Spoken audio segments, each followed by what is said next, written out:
Back on the Rob Dibble Show with Ben Darnell in your afternoon drive. Joining us now on the hotline, Brad Keslowski, one of the finest NASCAR drivers out there. Heck yeah. But he's going to have to step out of his zone tonight. I guess he's throwing out the first pitch at Fenway. Brad, is that correct? That is correct. I haven't started warming up. I have a rule for first pitches in baseball. It's a simple one, guys. It's that you do not throw a first pitch without at least having one or two sips of beer. Is that the right? Chugs of beer. You got to hit that power band, right? Awesome. There you go. So you've done it before. You know what you're doing. Now, the question Dibs always has for people, a former Major League pitcher, are you planning on throwing it from the rubber? Yes. I feel like that's like a man law. A man law? You can't do it. Like, wow. Yeah, man law. You know, like you have to throw it from the mouth.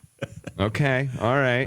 And are you gonna wind up? Are you gonna have a leg kick, or are you just gonna kind of? You gotta get the wind up. Yes. Yeah. Now, am I gonna throw a fastball? Probably not. But I'm gonna put it over the plate. You know, I've done like 3 or 4 of these before, and as of yet, I have not put it in the dirt. But there's still time. Today might be the day. I don't know. all right, we won't tell anybody, and nobody's going to be listening to our show and run to Fenway to boo you on this. Now, you're from Michigan. What baseball fandom do you have in your heart, sir? I have multiple fandoms. Is that not okay? That's fine. That's how I do it, too. Yeah. And hey, keep in mind, I grew up, like you said, in Michigan, in Detroit specifically, in an era where all of our sports teams sucked for a long time. And so Right. I quickly learned that if you want to enjoy sports as a Michigan native, you better pick more than one team to be a fan of. So I can be a fan of the Red Sox and the Tigers at the same time. There you go. Nice. Awesome. Well, now, in a Fenway tradition, I don't know if you've been to this park or not, our buddy Ryan Preece, he was just there through, I'm telling you right now, Keslowski, I think it was 96, right down the heart. But he 96, so he told me 97, guys. Well, one thing you got to do is sign the wall on the inside of the wall. Dibs always talks about this as well. Just like Fenway. Yeah, I've already done it. Oh, yeah. Oh, that's fantastic. That's fantastic. Yeah. All right, so we have Preece on here a lot, and he's got like 1,000 horsepower Mustang. Do you have like some kind of crazy car that you've built besides your race car? I do have a number of crazy cars. I actually just bought one. I bought a Shelby Daytona. It does not have 1,000 horsepower, but it has enough horsepower to kill yourself. So that's not what I'm trying to do. You should be really safe for these cars. And I consider myself a safe street road driver, whatever you call it. So I'm being careful.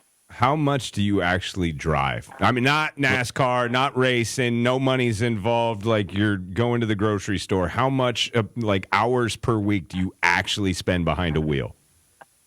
You know what's crazy? I was looking at that the other day. The time I'm like 25,000 to 30,000 miles a year, which I think is actually a lot, considering that doesn't count any of my races. You're a real driver. It's a fair amount. Yeah. The one thing I noticed from you guys, and you in particular in the Bristol race, that you got second in. You've been kicking butt, by the way. Congratulations on another great year. Brad Keslowski with us. You guys are like scientists. You know so much about temperature, wheel pressure, just all this. You were talking about, take us through Bristol and just the heat and how you had to deal with that with your tires and a 5-degree heat change, I think you were talking about, from the start of the race to the end of the race. And like, did this knowledge all kind of come to you osmosis? You guys feel like you all go to some kind of engineer class in the off season because you guys are just uber smart about this stuff. Take us through the science of your second place in Bristol. Well, yeah, I mean, you practically do become an engineer just by osmosis. We're surrounded by them, and if you want to be fast, you have to understand how the car works. And case in point, this past weekend we were racing in Bristol, Tennessee, and the way that the Goodyear tire works that we raced on is with some small temperature swings. You know, let's say the sun comes out or it goes behind the clouds. The track changes temperature. I don't know if you ever walked on like your driveway and you're like barefoot, and you know you'll say one part's hot, one part's cold, and it changes, right? well, that can affect the way the car drives pretty dramatically. And we were racing in Bristol this past weekend, and it cooled off, and it changed to where the cars could only go, let's say 40 laps on their tires, where when the track was warmer, the tires wouldn't wear out, and the track would actually make it to where you could go 150 to 200 laps on your tires before they wore out. So, the way you drive the car has to change, the way you set up the car has to change, and then more importantly, your strategy has to change. So, racing is always super dynamic. And you watch it on TV, you see these guys going around in circles, but there's really small nuances that make a huge difference, and who can adapt to them the best ultimately determines the winner more often than not.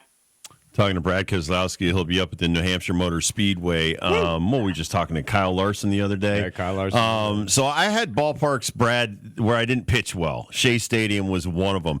Do you have any tracks where you're just like, oh man, I hate this track, or there's some kind of stands that kind of are a bad? When you're driving around at 220 miles an hour, it just freaks you out. The way you look up in the stands and stuff like that because everybody's got white T-shirts on and stuff like that. Is there any track that gets into your head before you even get there? I'll tell you the one that a lot of people talk about. I don't have a problem with, but a lot of people do. Is Indianapolis. You go down the front stretch of Indianapolis Motor Speedway, very narrow. The crowd is on both sides. You're almost like driving in a funnel. And you'll have practice there. It's a little narrow in practice, but on race day, when the crowd is filling the stands, it feels so narrow. It's so easy to get in trouble in, and there are a lot of people that almost get claustrophobic with that feeling, and it's something, I'll tell you. It really is.